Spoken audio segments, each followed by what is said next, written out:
নমস্কার, লিনাস ওয়ার্ল্ডে আপনাদের স্বাগত। আজ আমি আপনাদেরকে যেই মায়ের দর্শন করতে নিয়ে যাচ্ছি, সেই মায়ের দর্শনেই কিন্তু মুক্তি মেলে বিপদ আপদ এবং শত্রু বিনাশ হয়। আর এই মায়ের দর্শনের ঠিকানা কিন্তু দিয়েছে আমাকে দেবযানী ভট্টাচার্য। ধন্যবাদ আপনাকে, আপনি আমার ভিডিওটা দেখবেন এবং কেমন লাগলো ওটি অবশ্যই জানাবেন। চলুন আপনাদের সম্পূর্ণ দেখিয়ে দিচ্ছি। আর এই সবার আগে বলি, এই মন্দিরটা কোথায়। আমি এখন দাঁড়িয়ে আছি মানিকতলার মুখে। দেখুন, এইখান থেকে 202 ধরব। কোথায় যাচ্ছি সম্পূর্ণ আপনাদেরকে জানাচ্ছি। আচ্ছা, আজ আমি আপনাদেরকে জাগ্রত মা বগলা দেবীর মন্দিরে নিয়ে যাব। আমি এই 202 বাসে উঠেছি মানিকতলা থেকে। নামবো হচ্ছে দমদম মতিঝিল হাই স্কুলের একদম সামনে। আচ্ছা, বাস আমাকে দেখুন এইখানে নামিয়ে দিল। অপোজিটে Dumdum Motijheel girls high school দেখতে পাচ্ছেন।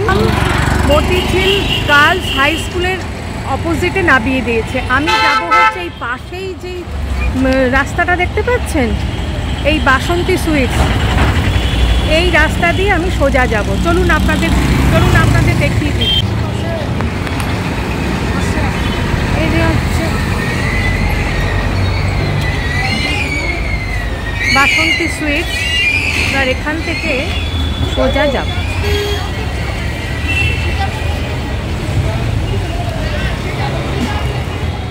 এখান থেকে সোজা যাব।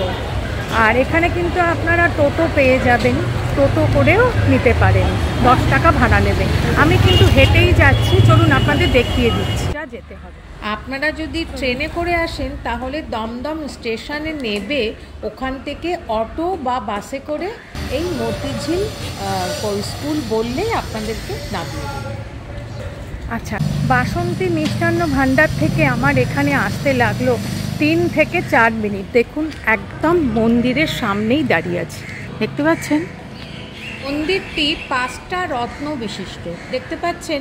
একদম মাঝখানে রয়েছে একটা বিশাল বড় চূড়া, আর তার মাথার ওপরে রয়েছে চক্র বা ওং, আর তার চারপাশে রয়েছে ছোট ছোট 4টে চূড়া বা রত্ন, আর তার মাথার ওপরে রয়েছে ধ্বজা।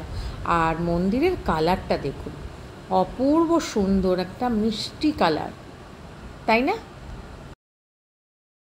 মন্দিরে প্রবেশ করেই একদম সামনেই দেখতে পারবেন একটা নাট মন্দির, যেখানে ভক্তরা বসে মায়ের পুজো আরতি দেখতে পারবে। আর তার ঠিক সামনেই মায়ের গর্ভগৃহে মায়ের মূর্তি আপনাদের দর্শন করাচ্ছি। তার আগে মন্দিরটা ভালোভাবে বুঝিয়ে দিই।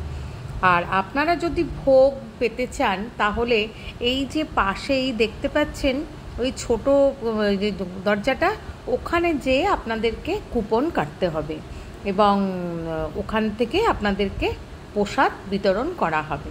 আপনারা বাড়িতেও নিয়ে যেতে পারেন, সেই ব্যবস্থাও কিন্তু এখানে আছে। 10ম মহাবিদ্যার 8ম মহাবিদ্যা হলো মা বগলা। পৌরাণিক কাহিনী থেকে জানা যায়, রুরো নামক দৈত্যের পুত্র হচ্ছে দুর্গম।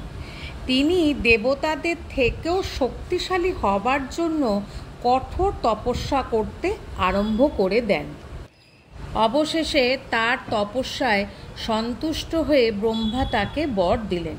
কিন্তু এই বরদানে সংকটে পড়েন দেবতারা, কারণ প্রথমেই স্বর্গ দখল করে দেবতাদের বিতাড়িত করল। দেবতারা তখন দেবী ভগবতীর আরাধনা করতে আরম্ভ করে দেন এবং দেবী আগমন করেন ও যুদ্ধে অবতীর্ণ হন। আর সেই যুদ্ধে দেবীর দেহ হতে কালী, তারা, রম্ভা, ভৈরবী, জাম্মিনী, মোহিনী, মাতঙ্গিনী, কামাখ্যা, ছিন্নমস্তা, বগলা, গ্রহ্য কালী প্রভৃতি মহাশক্তি উদয় হয়ে যুদ্ধ করেন ও অভূত শক্তি পরাজিত হয় দেবীর সামনে। তন্ত্রে বগলামুখীকে বলা হয় তাকদির অধিষ্ঠাত্রী দেবী। কেবল শত্রুর নাশ নয়, মনের ভয়, দ্বিধা, হীনতা সব কিছুই স্তব্ধ করে দিতে পারেন মা। এবার চলুন এই মন্দির প্রতিষ্ঠার ইতিহাসটা জেনে নিই। শোনা যায় আজ থেকে 125 বছর আগে রাধিকা প্রসাদ সান্যাল একদিন রাত্রে স্বপ্নে মায়ের আদেশ পান যে যেখানে আজকে মন্দির এই মাটির নিচে আমি রয়েছি, আমাকে তুলে প্রাণ প্রতিষ্ঠা কর। এরপর তিনি মাটি খুঁড়ে দেবী মূর্তি উদ্ধার করেন ও মন্দির তৈরি করে মায়ের প্রাণ প্রতিষ্ঠা করেন এবং আজও মা এখানে নিত্য পূজিতা হচ্ছেন। গর্ভগৃহে পাথরের সিংহাসনে বিরাজ করছেন হলুদ শাড়ি পরিহিতা নানাবিধ অলঙ্কারে বিভূষিতা মা বগলা। মায়ের ডান হাতে রয়েছে মুগুর বা গদা আর বাঁ হাতে শত্রুর জিহ্বা টেনে ধরে রাখা আছে। দেখতে পাচ্ছেন কি অপূর্ব সুন্দর বিগ্রহ।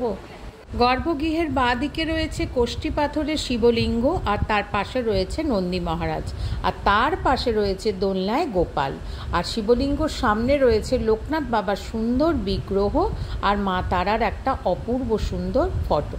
তার পাশে রয়েছে মা অন্নপূর্ণা আর মহাদেবের অপূর্ব সুন্দর বিগ্রহ আর একদম গর্ভগৃহের মাঝখানে সিংহাসনের সামনে রয়েছে গণেশের একটা বিগ্রহ আর অনেক ফটো।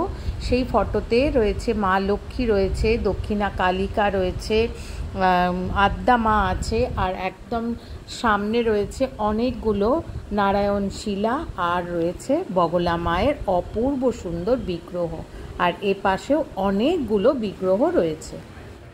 মায়ের পুজোয় লাগে হলুদ ফুল, হলুদ ফল আর হলুদ মিষ্টি।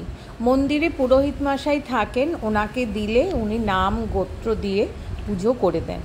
দেখতে পাচ্ছেন সব ভক্তরা লাইন দিয়ে মায়ের পুজো আরাধনা করছেন। এবার চলুন মন্দির খোলা বন্ধের টাইমিংটা জেনে নিই। সকাল 9টা থেকে 3টে পর্যন্ত আর বিকেল 7টা থেকে রাত্রি 10টা পর্যন্ত মন্দির খোলা থাকে। আর প্রত্যেক বছর 29শে বৈশাখ এই মন্দিরের বাৎসরিক উৎসব হয় আর সেই সময় প্রচুর ভক্তের সমাগম এই মন্দিরে দেখা যায়। আচ্ছা, উত্তর ভারতীয়রা মাকে পীতাম্বরী বা ব্রহ্ম অস্ত্ররূপিণী বলে পুজো করে থাকেন আর তন্ত্রমতে মা বগলা যে কোনো দোষকে গুণে পরিণত করতে পারেন, যেমন অজ্ঞানকে জ্ঞানে, শক্তিহীনতাকে শক্তি দিয়ে আর পরাজয়কে জয়ে পরিণত করতে সক্ষম হন মা। আচ্ছা, গর্ভগৃহের পাশেই এই যে রুমটা দেখতে পাচ্ছেন, এখানেই আপনাদের ভোগের জন্য কুপন কাটতে হবে।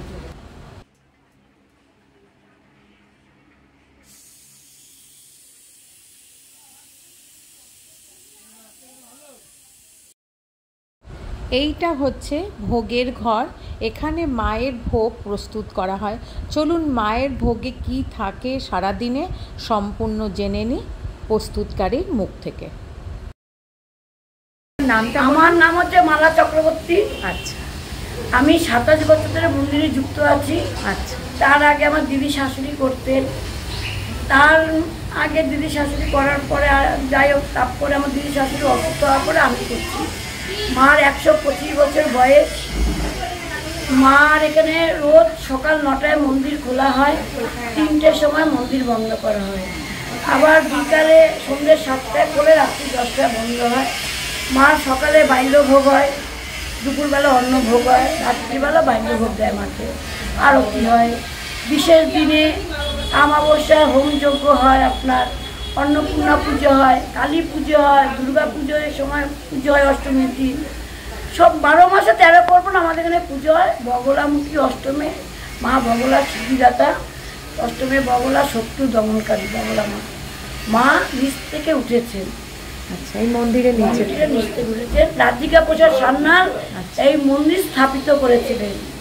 রাধিকা প্রসাদ মন্দির স্থাপিত করার পরে জ্ঞানের লাহিড়ী পুজো করতেন, তারপরে জিতেন ভট্টাচার্য করতেন, জিতেন ভট্টাচার্য করে মৃণাল ভট্টাচার্য করতেন। মৃণাল ভট্টাচার্য এই 2-2.5 বছর দেহ রেখেছেন। এখন এই দুপুরবেলা পুজো করে সঞ্জীব চক্রবর্তী, সায়ন ভট্টাচার্য, আর রাত্রির বেলা পুজো করে বিমল ভট্টাচার্য। আর এখানে আসলে ভক্তরা ভোগ প্রসাদ তো পাবে, কিন্তু তার জন্য কুপন কাটতে ভোগ এমনি পাতায় দেওয়া হয় সবাইকে। এবার যদি কেউ বসে খেয়ে যায়, কেউ নিয়ে যায়, তার জন্য আমাদের ফোন আছে, ফোনে যোগাযোগ করবে, এসে টাকা দেবে। অনেকে দূর থেকে আসে, কেউ ধরো বসে 10-12 জন খেলো, কি বাড়িতে নিয়ে গেল, সেটা আলাদা ব্যাপার।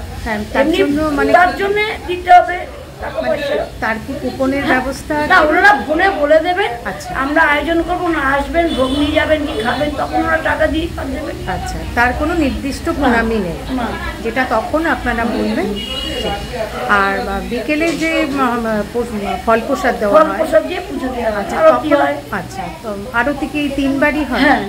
আচ্ছা, পোলাও আছে, পায়েস আছে, চাটনি আছে, লাবড়া আছে, আলুর দম আছে, ছোলার ডাল আছে, লুচি সুজি আছে, 5 রকম ভাজা আছে।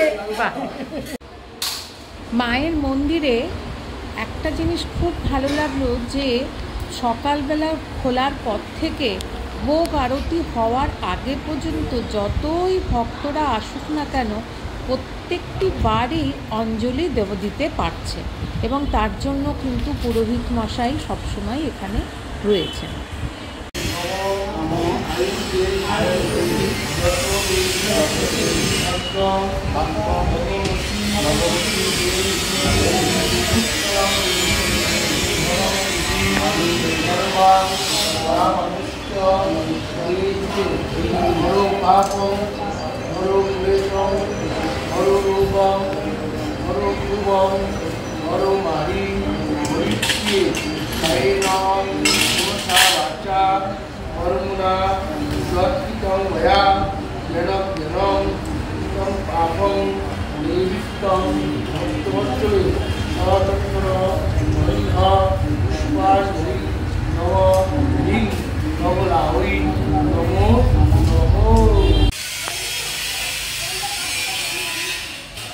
মাকে আরও একবার দর্শন করে একরাশ শান্তি নিয়ে বাড়ির দিকে রওনা হলাম। কেমন লাগলো অতি অবশ্যই আপনারা আমাকে জানাবেন, লাইক, শেয়ার আর সাবস্ক্রাইব করুন। Thanks for your time.